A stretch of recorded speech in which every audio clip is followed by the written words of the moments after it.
this structure is we're going to have our guest interview. We're going to do a real quick outro, and then we're just going to hang out and network and do this, all over again. So tonight, we're going to have a great interview with Yang. She has her own, where is your portfolio based? Forgot to ask. A lot of my properties right now are based in Reading, PA, so about an hour from here. Some in Philly, and also I have a syndication in Ohio. Okay, we're going to get into all that. Yes. So you have achieved financial freedom at a very young age, which I'd love to go into. And you're the founder and owner of One River Capital. Mm-hmm. So with that being said, tell us about you. Give us some backstory. Awesome. Hi, everyone. Thank you so much for being here. My name is Yang. I grew up in Vietnam, came over here for college. I worked at the Children's Hospital of Philadelphia for almost 10 years as a scientist. I started investing in real estate in 2015, starting out with just a house hack. That was a complete gut job. I didn't know what I was doing. I was YouTubing, Googling, crying a lot. I was doing along, but that kind of helped propel me, kind of jumpstart the construction journey.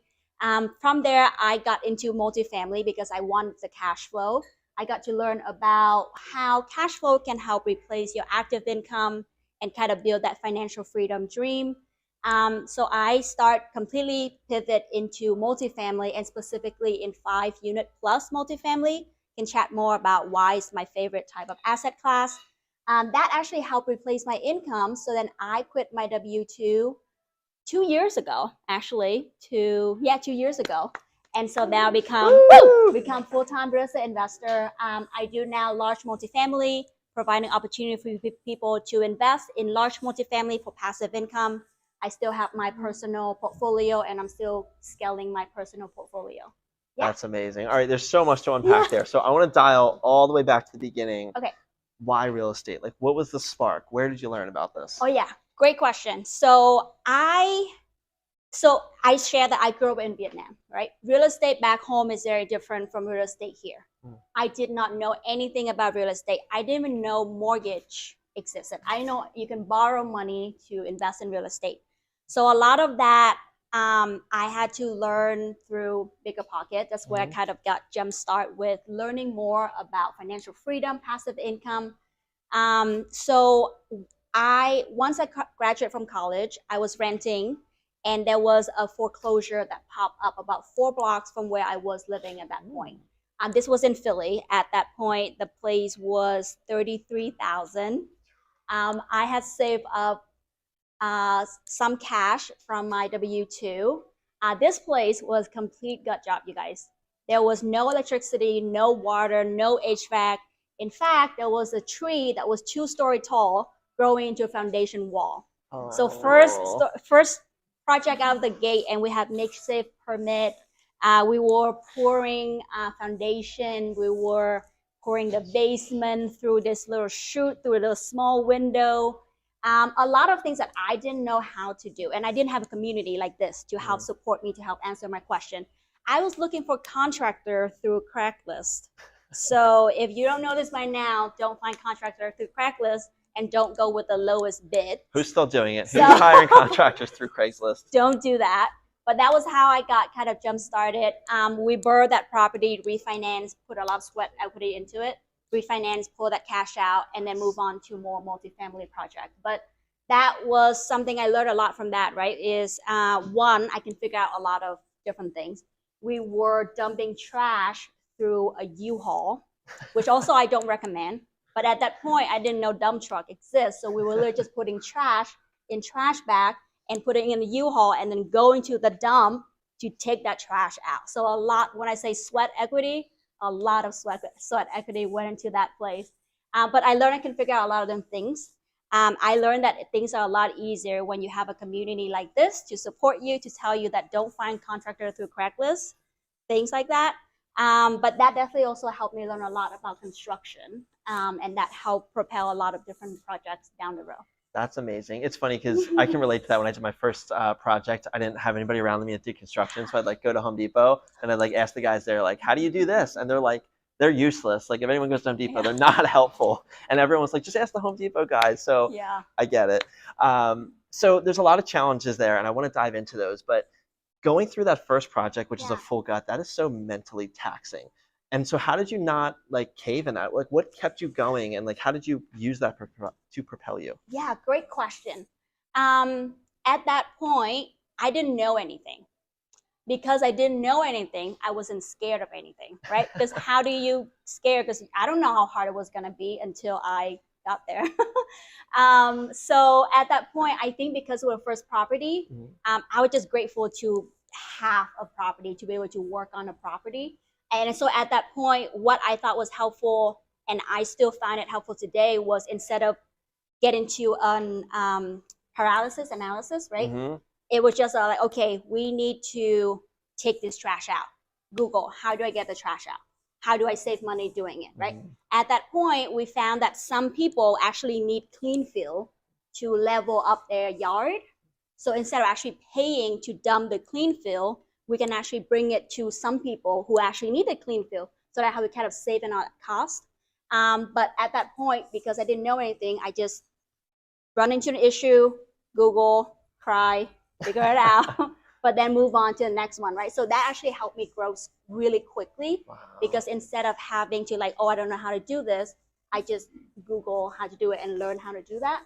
And that actually helped us a lot during our 42 unit purchase through an online foreclosure auction. Oh my Similar goodness. Concept of just like, okay, here's is where I get into a roadblock. Now Google asks people, now I have community I can ask, and then that actually helped me grow really quickly instead of read more books. I love that. And what's cool there is I like how you mentioned about like the fear aspect or the lack of fear because you didn't know. And I feel like a lot of us get caught, and I know because I talked to all the people in this room, and it's getting caught on that like what if.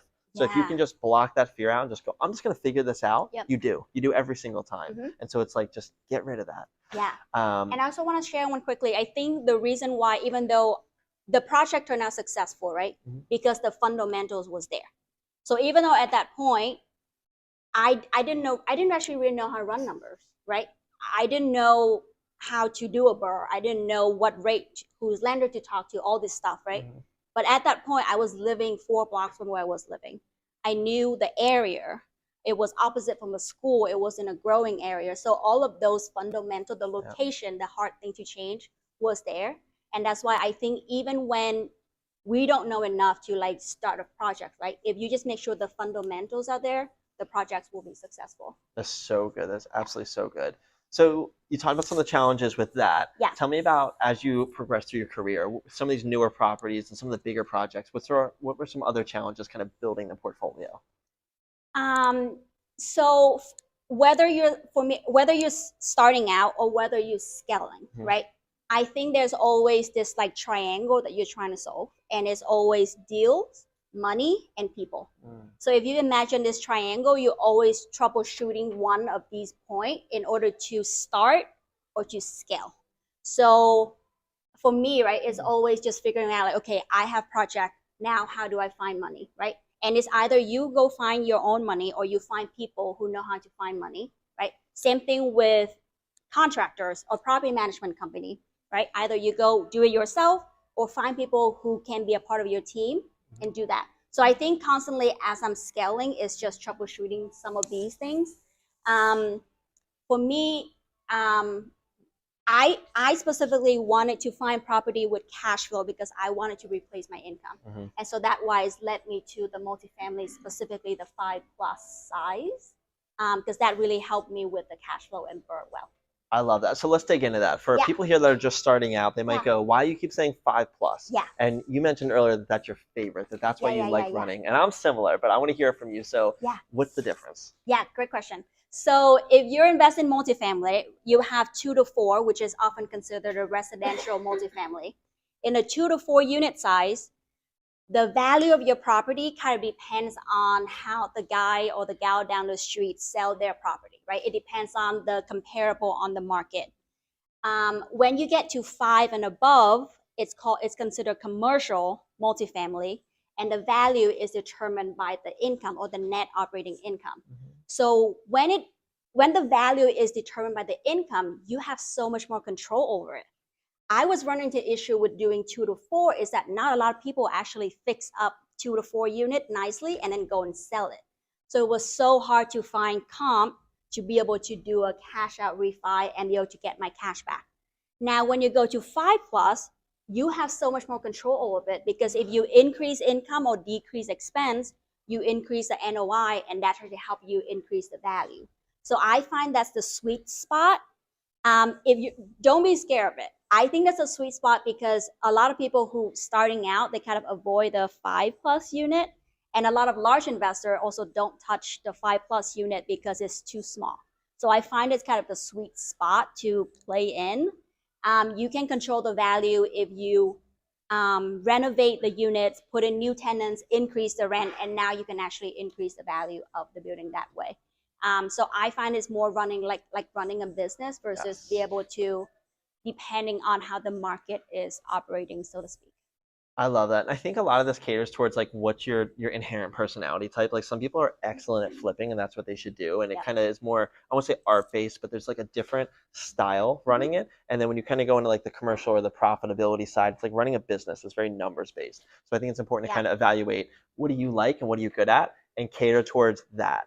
Because I'm very much like you. I'm very by the numbers and I like having the control, and it just makes a world of difference when you kind of feel that. Yeah, and I think the 5 unit size is large enough, right, that new investors don't really touch, but it's still small enough that, like, let's say if you have a property management company who manage your 2 to 4, they can take your 5, 8, 10 units, and that will still be perfectly fine.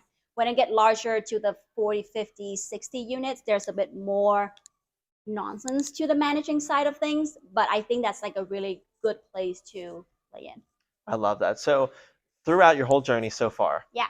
biggest mistake, biggest success. Biggest mistake. I would say I lost money on this single family that I purchased, and I'll tell you my lesson learned from there. At that point, the only thing I've been doing is buy and hold and multifamily.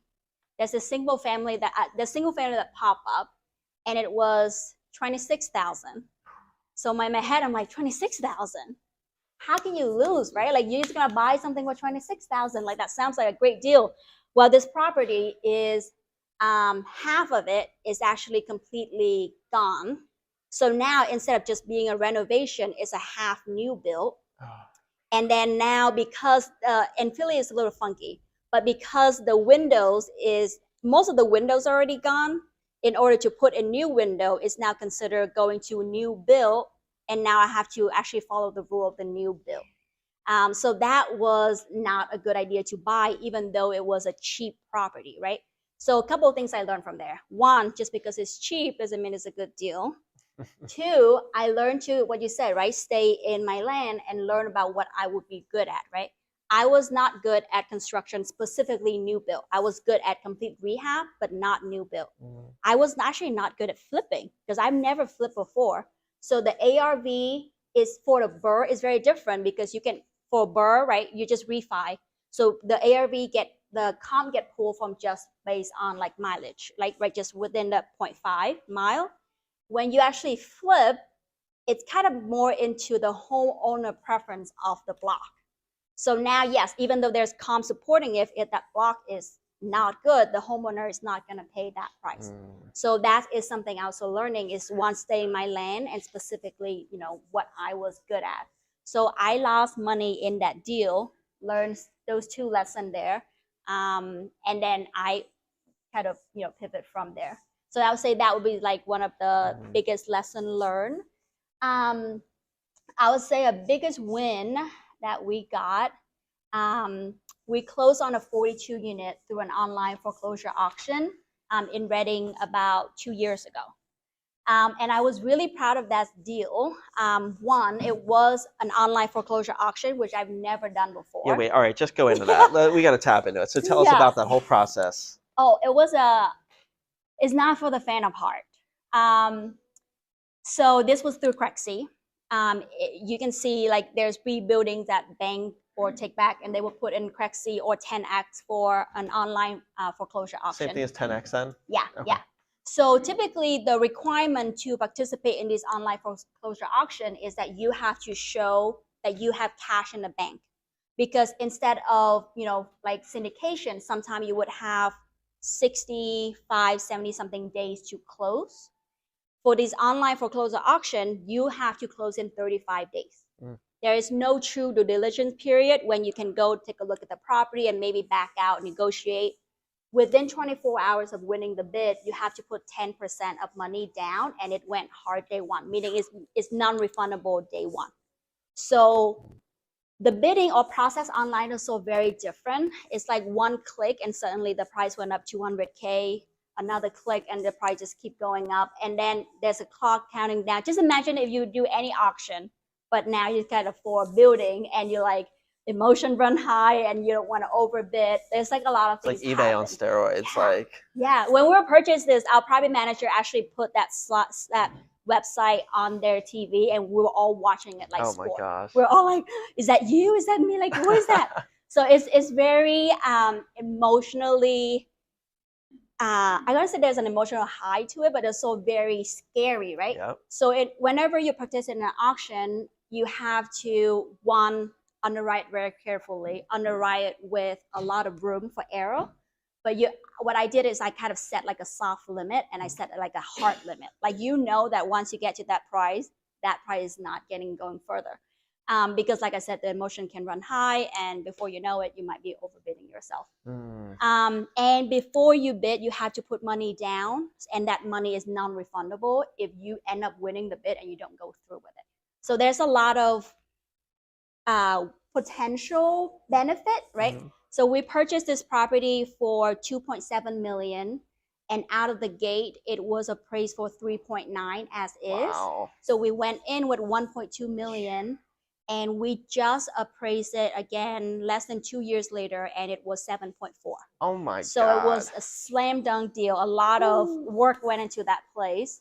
But we were able to rehab all 42 units and put new tenants in. We just went through the first round of lease renewal and we still increase the rent. So great property, lots of sweat, blood, and tears go into that property for sure. But I would say that's the biggest win. We won the bid, closed that property, raised capital, and closed everything in 35 days. Wow. And then, rehab everything and refi it out. That is such a cool story. And it's neat because I feel like a lot of people, like I always would get the 10X things in the mail. I'm like, that sounds great, but you're sketchy or you just don't know. So it's cool to hear like a success story that you made. Yeah. Huge success deal on that. And it's a real thing. So that's awesome. So let me segue that into your company. So One River, what is that? What's the vision? Where is it now? Like, tell me about it. Yeah, great question. So when I was working as a scientist and I shared, here and there with coworker that like, hey, I'm in real estate, this has happened. What I came across, right, is a lot of people who have a W-2 or who have money, most people believe in the power of real estate. It sounds sexy, right? Most people believe in it. The hard thing about it is most people don't have the time. Most people don't have the patience or even the stomach to do this like learning curve for real estate, right? As all you guys know. So when I was sharing that with people, what it came out is like, hey, you could actually invest with people, with active operators who spend the time, who have the knowledge, who have the patience to kind of learn a lot of these over the years, right? So you can actually, which is kind of cool, you can use somebody else's time, experience, and still make money in real estate, and you don't have to go through all this, me getting contractors through Craigslist. You don't have to do that yourself. So that's where the vision for One River Capital came from. It's just like, hey, just want to help people who want to invest in real estate, but don't want to spend the time or have the experience to do that. They just want to spend time with their family. They want to spend time doing what they want, right? That's ultimately why we invest in real estate for. I left my W-2 personally. I actually wanted to become a doctor for a while. Wow. And then my parents are now here. And what I realized is that my parents are getting older than I want to admit. And instead of spending that 10 years in medical school and not be able to spend time with them, I wanted to be able to spend time with my parents while I still can. So that actually propelled me a lot to create One River Capital, help other people create passive income and create that financial freedom. I love that. It's neat to hear like the drive, because I feel like all of us here get into real estate for some kind of reason. For sure. And usually it's just that time freedom. Yeah. So love that. Whether it's building your own portfolio or whether it's investing in something like that where someone does it for you, either way is a win. Yeah. Cool. So one last question before we transition into the next section, but building your portfolio from the beginning to where you are now, it requires building a team. So talk to me about kind of what works for building a team, some things that people here that are just starting to build teams should take into account. Yeah, building a team is certainly has been important to help me grow, right? At some point, you're gonna run out of time, you'll be running out of money, you'll be running out of your knowledge, right? And what I said is cool about real estate, especially when you do larger project, is that there's enough room for everybody to win. So there's enough room to bring people in where you can leverage people time, money, experience, right? I was just talking to Justin earlier about how like property management company is like a key piece for us because they do all the hard work that, you know, day-to-day management. Yeah. What I find has been helpful in building team, the first one is I definitely take it a bit slower, right? Before we partner up with other people, we actually we did like a mini mastermind, kind of getting to know each other. So we jump on the call on a monthly basis, just share like, hey, this is what we're doing, this is what we're running into, this is what our wins. So those monthly, like that mini mastermind before we partner with each other actually help us understand what each other's strength is and see if there's any potential to work there. So I would say kind of get to know your partners or your team member a bit outside of before you consider partnering with them or hiring them. So I would say that would be the first piece that worked for us. The second piece is referral. I always say, you know, rock star, no rock star, right? So you always want to, if you have somebody that's been working well for you, ask them for referral from other people. And that has been my favorite way of getting to know a team member. So I went to Facebook, find this group, and just ask like, hey, could you give me a referral for somebody, right? Typically, the first referral I try to get is property management company. That typically is the piece that is not really the limiting factor for most people. So most people are, if they have a great property management company, they are really willing to share that.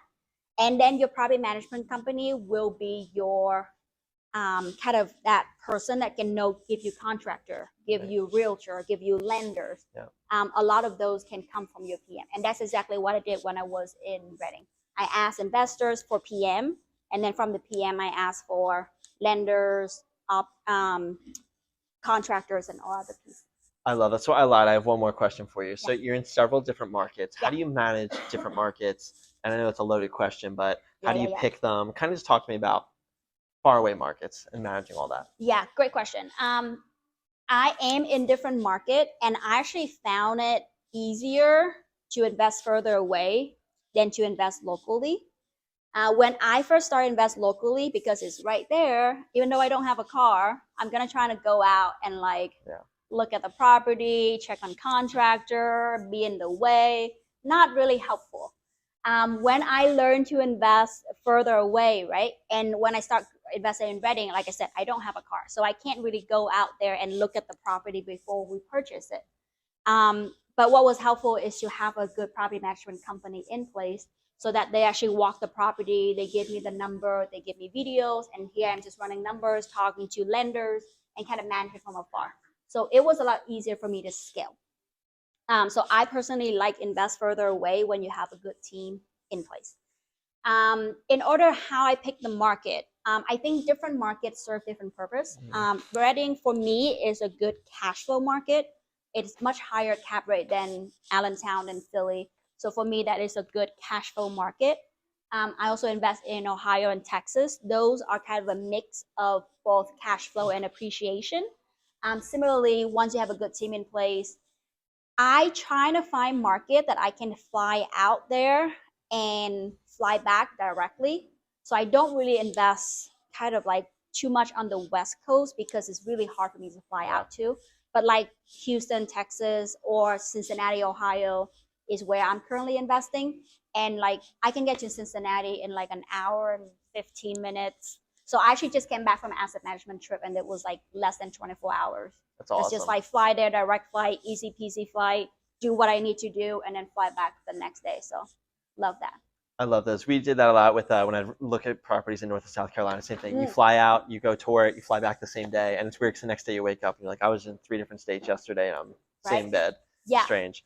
Yeah, But whenever people ask me about like how to find market, I always suggest that you find that like you factor. So whether you have somebody, right? Like I was talking to Charlie earlier, like you were sharing that you have family in Florida, right? So like that would be something that's unique to you that I don't have. Like I don't know anyone in Florida, so I won't really know the market, right?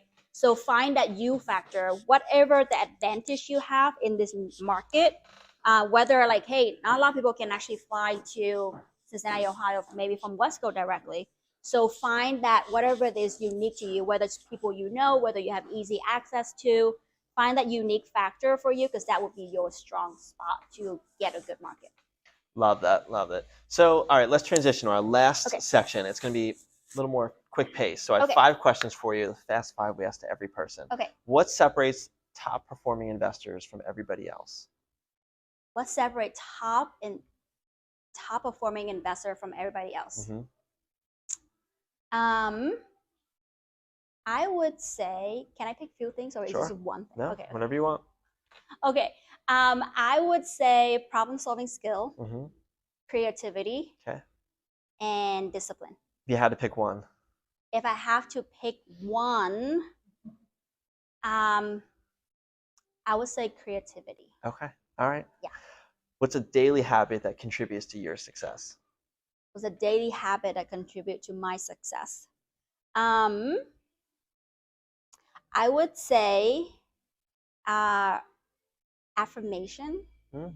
It might sound a little bit like woo-woo, but if you're in any of these high stress environment, right? If you have investor money, and if you know, so for the 42 unit, we had 560K in hard money riding on the line that if we didn't close the property in 35 days, that money is gone. And it's our own money.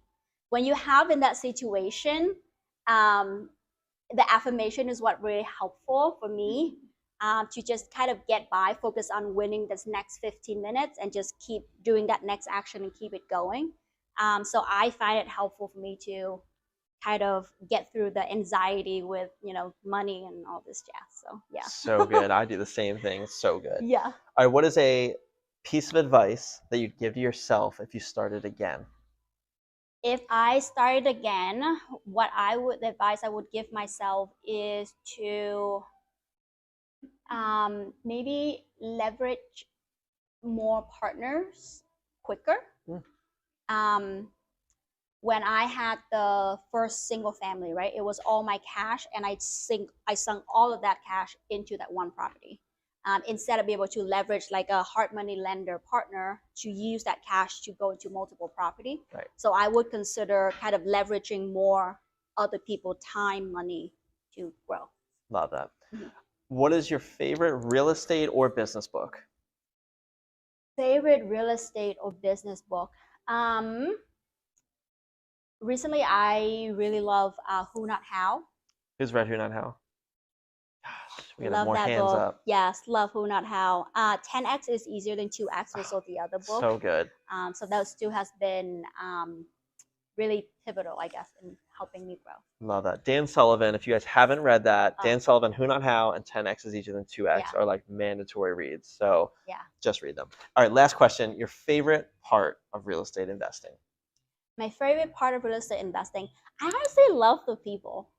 I really love how real estate introduced me to a lot of people that became friends. Mm-hmm. So I really like the people aspect because I feel like before I started in real estate, right, looking from the outside, it always feels like unreachable, that people are more focused on money, that people are like more focused on winning their own thing. I feel like once you're in the world of real estate, then you can find that there's a lot more people who are willing to help, who are willing to share what they learned, share their mistake, who are more because we're all on the same path, right? We're all looking for that financial freedom. So I honestly just really love the people aspect of real estate, just getting to meet cool people as I grow. Yeah. I love that. That's why we're here. Yeah. Well, thank you so much for being here. Of Let's give course. Yang a round of applause. So Thank you.